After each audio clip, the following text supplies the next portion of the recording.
Itel music 400+। এটা আজকে display change করে দেখাবো।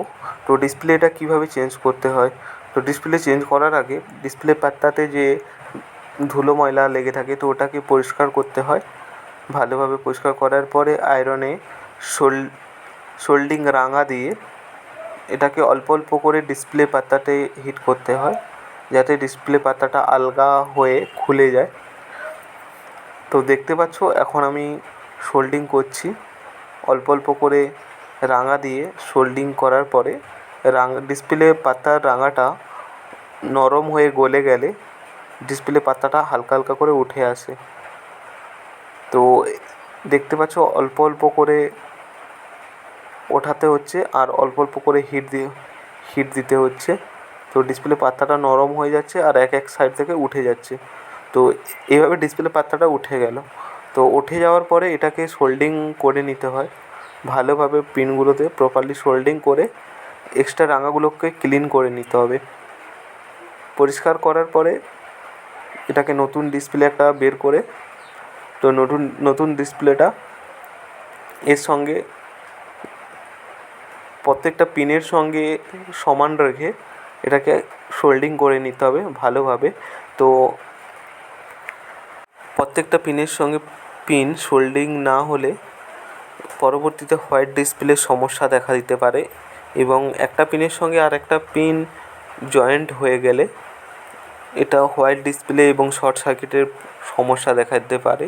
সেক্ষেত্রে আমাদের লক্ষ্য রাখতে হবে যাতে একটা পিনের সঙ্গে আর একটা পিন লেগে না থাকে বা শর্ট সার্কিট হয়ে না যায়। এই জন্যে ভালোভাবে প্রপারলি সোল্ডিং করতে হবে, ভালোভাবে একদম প্রপারলি সোল্ডিং করতে হবে যাতে কোনো শর্ট সার্কিট না হয়ে থাকে।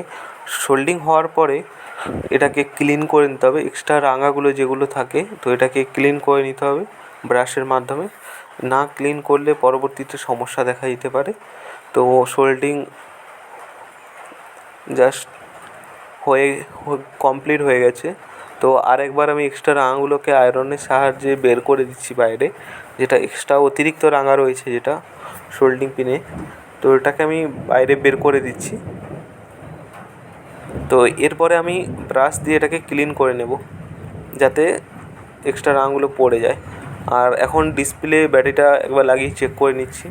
তো ডিসপ্লে প্রপারলি কাজ করছে, একদম ঠিকঠাকই কাজ করছে ডিসপ্লে, আর গ্রাফিক্সও ঠিকঠাক এসেছে, কোনো সমস্যা নেই। তো ডিসপ্লে পেছনে যে ডবল টেপ রয়েছে ওটাকে খুলে ডিসপ্লে বডির সঙ্গে চিপকে দেবো যাতে ডিসপ্লেটা না নড়াচড়া করতে পারে। তো এটাকে এখন আমি ফিটিং করে দিচ্ছি।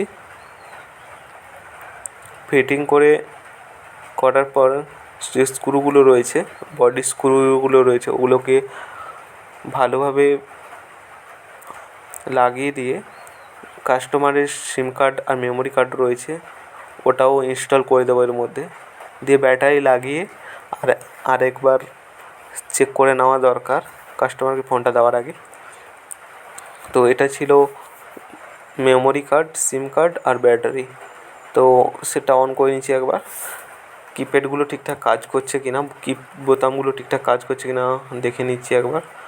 সবগুলো একদম প্রপারলি কাজ করছে। তো সেটা এখন কমপ্লিট হয়ে গেছে। Thanks for watching to my all subscriber and যারা ভিডিওটা দেখছো তাদের অশেষ ধন্যবাদ। এখানে আমি ভিডিওটা শেষ করছি।